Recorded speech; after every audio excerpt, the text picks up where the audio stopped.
नमस्कार।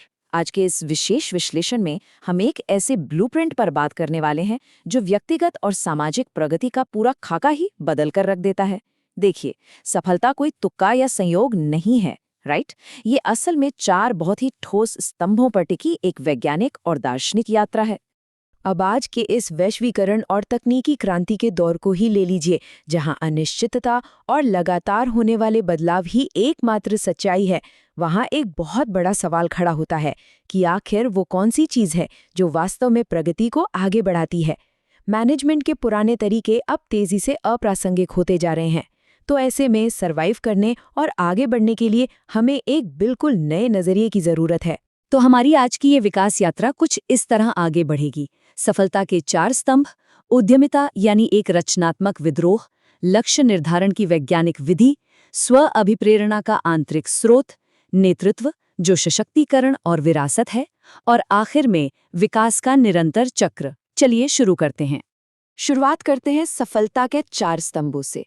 मूल बात यह है कि किसी भी समाज की प्रगति सिर्फ उसके पास मौजूद भौतिक संसाधनों या पैसों पर निर्भर नहीं करती, बल्कि ये पूरी तरह से इंसानी गुणवत्ता, वैचारिक स्पष्टता और मनोवैज्ञानिक सशक्तिकरण पर टिकी होती है।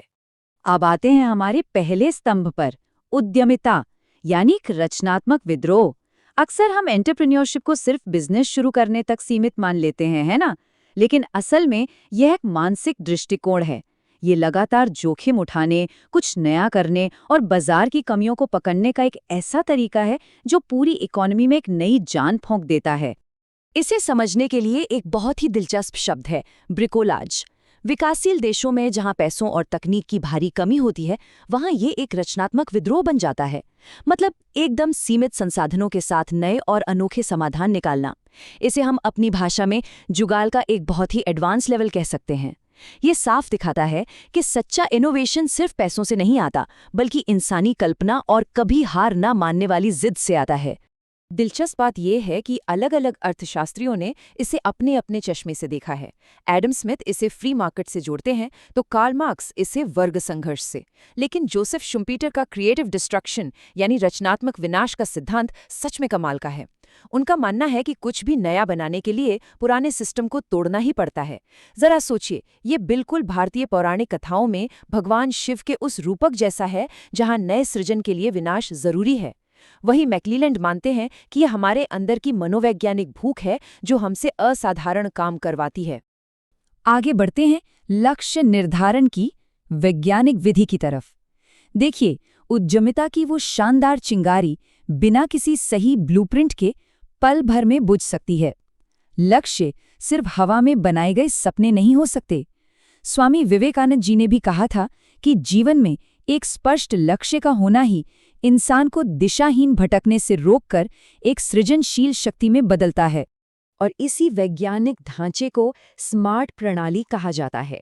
यानी लक्ष्य एकदम स्पष्ट, मापने योग्य, हासिल करने लायक, प्रासंगिक और समयबद्ध होने चाहिए, एकदम स्ट्रिक्ट डेडलाइन के साथ। यहाँ सबसे कमाल की रणनीति यह है कि किसी भी बड़े लक्ष्य को छोटे छोटे टुकड़ों में बांट दिया जाए। जब कोई अपनी टू डू लिस्ट में से छोटे छोटे कामों को पूरा करके उन पर टिक लगाता है ना, तो दिमाग में जो उपलब्धि की भावना आती है वो एक बेहतरीन मनोवैज्ञानिक ईंधन का काम करती है। लेकिन हम सब जानते हैं कि सफलता का रास्ता इतना सीधा नहीं होता। जमीनी हकीकत थोड़ी अलग है। रास्ते में कई रुकावटें आती हैं, जैसे अंदर का डर, खुद पर शक या फिर नकारात्मक माहौल। और आज के समय की सबसे बड़ी बीमारी, हमारा अपना स्मार्टफोन, सोशल मीडिया की कभी खत्म ना होने वाली दुनिया और काम को टालने की आदत। ये सारी चीजें मिलकर हमारी बेहतरीन क्षमताओं को भी कुंद कर देती हैं। स्व अभिप्रेरणा का आंतरिक स्रोत।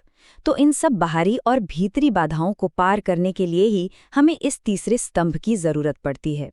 प्रेरणा यानी मोटिवेशन भी 2 तरह का होता है। एक जो डर या सजा पर टिका होता है, जो बहुत जल्दी हवा हो जाता है। लेकिन स्वप्रेरणा दिमाग की वो एडवांस स्टेज है जहां काम करने के लिए किसी बाहरी लालच की जरूरत ही नहीं होती। ये वो अंदरूनी आग है जो हर चुनौती से टकराने की ताकत देती है। मैनेजमेंट की दुनिया में डगलस मैकग्रेगर के सिद्धांत इस फर्क को बहुत साफ तौर पर समझाते हैं। थ्योरी एक्स एक बहुत ही निराशावादी सोच है जो मानती है कि लोग पैदाइशी आलसी होते हैं और उन्हें डंडे के जोर पे ही चलाया जा सकता है। इसके बिल्कुल उलट है थ्योरी वाई। यह आशावादी नजरिया है जो मानता है कि अगर सही आज़ादी और माहौल मिले तो लोग स्वाभाविक रूप से क्रिएटिव होते हैं और अपना रास्ता खुद चुनते हैं।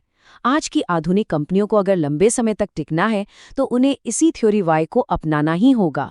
और यहाँ पूर्व और पश्चिम के विचारों का जो संगम दिखता है वो सच में हैरान करने वाला है।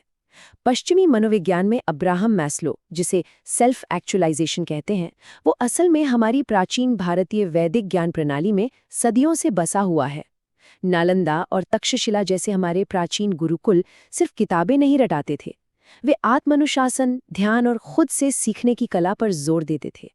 ध्यान के जरिए मन के शोर को शांत करना, स्व अभिप्रेरणा और इमोशनल इंटेलिजेंस को जगाने का सबसे अचूक तरीका है।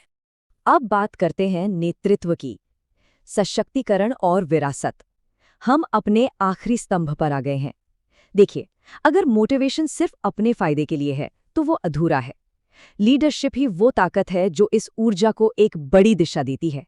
एक सच्चा लीडर अपने लोगों में जोश भरता है और उन्हें एक बड़े विजन के लिए अपनी मर्जी से काम करने के लिए प्रेरित करता है। मैनेजमेंट और लीडरशिप के बीच एक बहुत ही बुनियादी सा फर्क है। मैनेजमेंट का काम है सिर्फ स्थिरता बनाए रखना और जो चल रहा है उसे कंट्रोल करना, लेकिन लीडरशिप कोई कुर्सी या टाइटल नहीं है।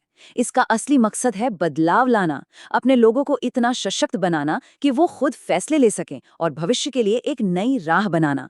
स्वामी विवेकानंद जी का एक बहुत ही गहरा विचार है जो हमें याद दिलाता है कि इंसान सिर्फ 2 पैरों पर चलने वाला चालाक जानवर या कोई इकोनॉमिक मशीन नहीं है। उसके अंदर एक आध्यात्मिकता है। जब कोई इंसान ध्यान और आध्यात्मिक विकास के जरिए दूसरों का दर्द समझने लगता है तो वो तानाशाह से बदलकर एक सहयोगी बन जाता है। सच्चा और नैतिक नेतृत्व तभी पैदा होता है जब हमारे काम सिर्फ खुद के लिए ना होकर पूरी इंसानियत की भलाई से जुड़ जाते हैं। विकास का निरंतर चक्र। इन सब बातों का आखिरी निष्कर्ष यही निकलता है कि ये चारों स्तंभ, उद्यमिता, लक्ष्य, स्व अभिप्रेरणा और नेतृत्व, कोई अलग अलग सब्जेक्ट नहीं हैं। ये इंसानी मनोविज्ञान और हमारी सामाजिक प्रगति के एक ही लगातार चलने वाले चक्र के बहुत ही अहम हिस्से हैं। इस पूरी चर्चा का सार समझना बहुत जरूरी है।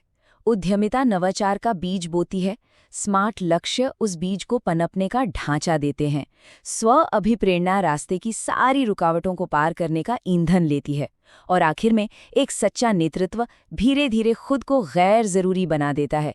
बिल्कुल सही सुना, क्योंकि एक अच्छा लीडर अपनी टीम को इतना आज़ाद और काबिल बना देता है कि वे खुद कल के लीडर बन जाते हैं।